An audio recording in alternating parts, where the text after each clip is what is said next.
Perquè nosaltres aquí als esdeveniments sempre parlem de que ens agradaria que la gent trobés el seu fletxazo audiovisual, no? O sigui, aquella persona que fa cada cop la teva carrera faci un salt. Tens alguna persona en ment que sigui... Sí, la Clara.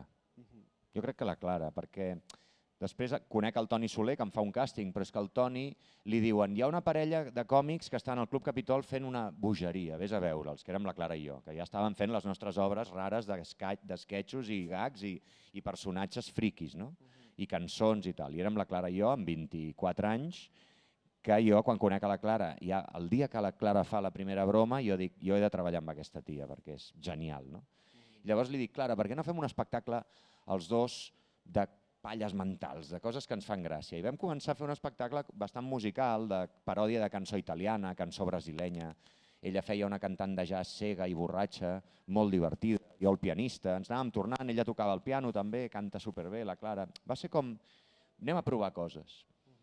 I a partir d'aleshores van començar a passar coses.